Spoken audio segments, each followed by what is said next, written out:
Hello, welcome to Quackalope. Thank you for being here. Today we are bringing you a Kickstarter preview of the brand new expansion, or at least the content that I have for the brand new expansion of Townsfolk Tussle, one of our favorite wacky kind of hose arms style boss battlers that came out last year. We covered about 2 years ago and now is coming back with a absolute insane update. Now, this has been a game that has been hard to get your hands on for a season, so this will be a full reprint, the best chance for you to get your hands on this game in the better part of a year. But also, we have some expansion content that I think is central to what's happening here in Townsfolk Tussle and really enhances the total gameplay experience and environment. So, let's go ahead and talk about it. If you are not already familiar with what Townsfolk Tussle is, it is a wave-based boss battler with some semi-cooperative elements, but really those are tuned down to a kind of silent hum in the background as you all run around the board here, set up your terrain, fight various different ruffians that are spreading across the table, and try to take down either 3 or 4 in one campaign session. This is not a larger, stretched out campaign game like other games that are boss battlers, Oathsworn, Kingdom Death. Instead, this will be a accessible one-shot that you can pull out on a weekday night, sit down, and play through. The core concept or the core gameplay flow is that you're going to have your hero, like Bridget Jones or Judy Marks here. You're going to be diving into different boss scenarios. Each one will have their own personalized board, and the strength and personality of the person that you're fighting will change depending on what stage you fight them in, stage 1 through 4. Along with that, every single round you'll be able to go here to the market phase, you'll be able to purchase items, upgrade your gear, sell off resources, go through some town events, have weird, wacky, crazy things happen, and then dive back in to a fully customized setting. Each boss has their own terrain that goes out here on the map, and there's a lot of crazy terrain interaction. There's a lot of wacky combinations you can do. You'll take an action, you'll move, you'll attack, you'll activate your various different items. You'll slowly start figuring out how to string them together to make them as powerful and chaotic as possible until you finally either all succumb to your own demise or you successfully take down the ruffian and one of you becomes the new town sheriff. That's where some of the semi-cooperative elements are introduced here. You're going to have some cards that you have that are trying to accomplish goals. Now, these could be cooperative entirely. You gain coins or you gain immediate bonuses to allow you to take down the ruffian a little bit more effectively. However, each one of these cards not only will help you mid-game, they'll also give you points towards winning different pieces of ruffian gear after you've defeated them by ripping off various parts of their body and supplies and applying those to the next victim that comes into your wake, and giving you the opportunity to win the sheriff badge at the end of the 4th round, or the beginning of the 4th round, the end of the 3rd round, allowing you to become the sheriff of the game, meaning that the end battle conditions will usually revolve around you in a unique way. Like, you cannot let the sheriff die, or the sheriff is the one that has to do the final blow, or the sheriff has a pistol and is actually able to shoot other players around the table. Not that that's ever happened before. By the way, if you are interested in Townsfolk Tussle or just excited about it coming back, we are doing a full roster of gameplay content covering everything new in the little prototype that I have here. So, hit that subscribe button down below. Stay tuned. We actually have all 4 gameplays fully recorded now, diving through every single one of the new bosses. So, let's talk about this new expansion and talk about some of the unique stuff in it. I believe they were originally going to do 3 full expansion boxes, and they're doing the same amount of content, the equivalent of 3 full expansion boxes, but to save you all on cost and on random boxes spread across your shelf, the team over at Panic Roll decided to narrow it down to 2 boxes, compacting one of those boxes into a stable, kind of larger box so that you don't have just chaos in your house. The people at Panic Roll, by the way, are some of the most dedicated professional creators I've ever came across. It is a small indie team of 3 people. This is their first game. They delivered like an insane product the very first time they launched, and this is just going to be more of that case.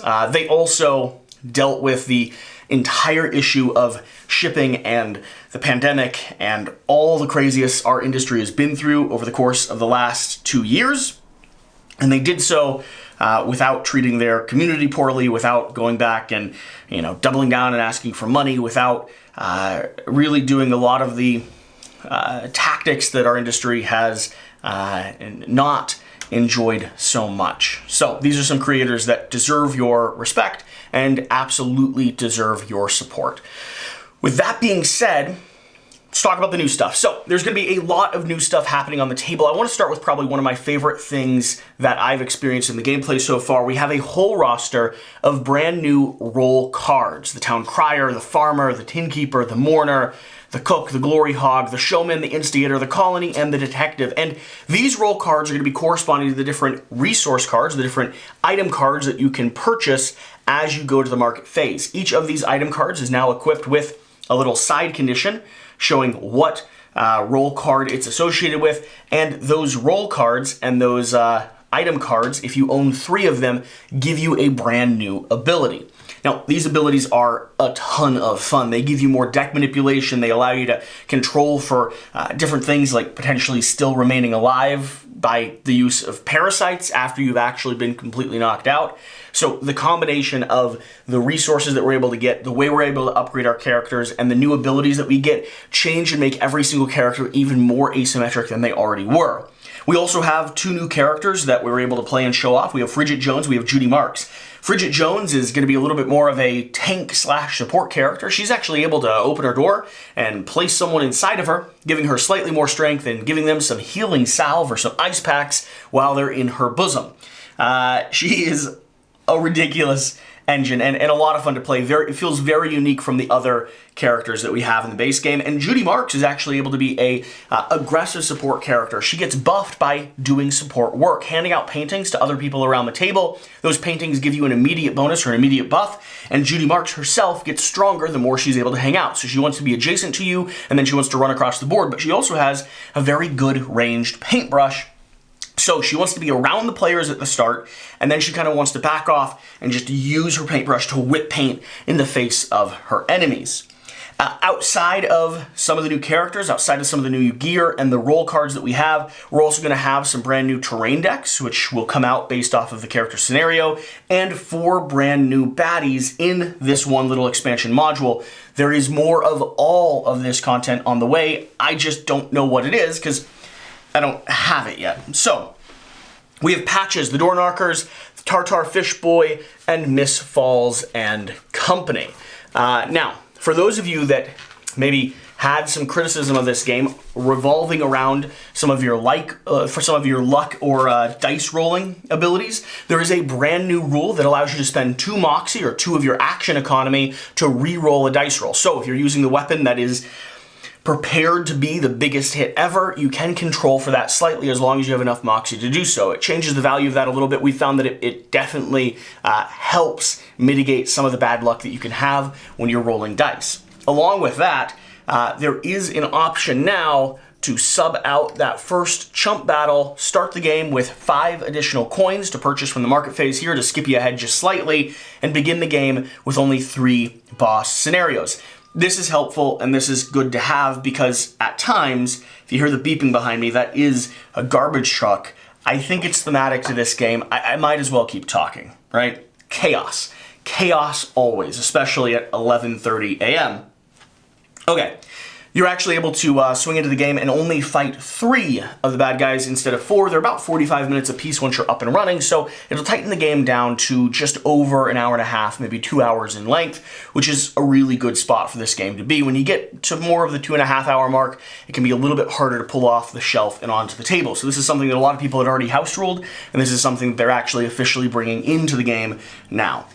So the enemies we have the Door Knockers, the best cult-like salesman you've ever found. Not only are they trying to sell you their action economy cube, just like a microwave and dryer, they're handing it to you and letting you know that it's completely free with no consequences, except it makes your skin go pale and your mind kind of wonder.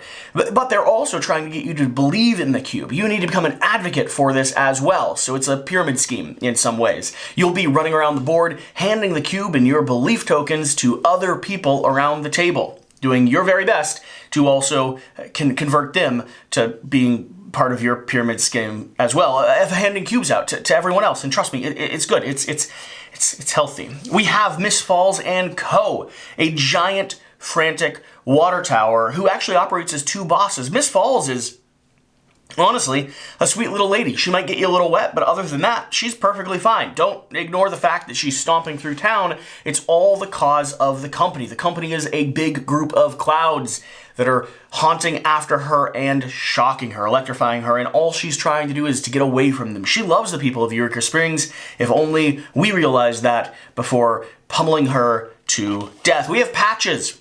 Totally just a normal cat.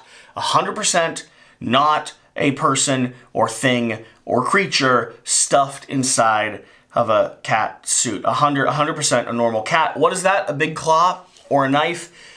You can find out yourself. And Tartar Fish Boy, don't worry about it. He definitely doesn't have a history of eating humans that he lures in with his delicious hooked sandwich, his sando bait, sandwich bait, beta witch, his beta witch.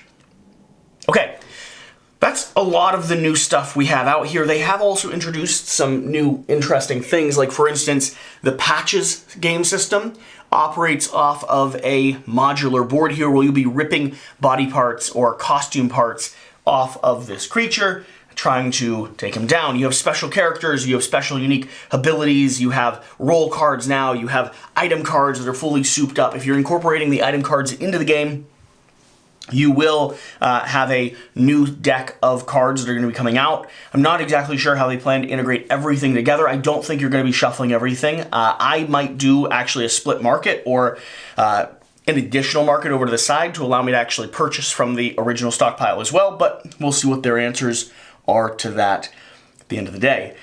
Overall, this is a fantastic game. It's a crazy, ridiculous, ambitious game coming from a group of creators that do crazy, ridiculous, ambitious things, and I selfishly and desperately want to see more creators in our field producing and doing things like this. All three of these designers come from a background in art, in graphic design, in layout. They're professionals outside of the board game space, and they came together and they decided to make something that's beautiful and something that is a ridiculous amount of fun. So, if you're excited about this, if you've been waiting for a chance to get your hands on Townsfolk Tussle, if you've heard us talk about it over the course of this last year and have not brought yourself to buying it at like 6 times market price over on eBay, which is where it was selling for when it came in originally, this is now your opportunity. Go pick it up, go support the Kickstarter, and have a good day. I want to get back to playing this. Thanks for watching, thanks for being here, and whatever the case, whatever you do, remember to do the important thing, get out and play some games. I'll see you next time. Bye.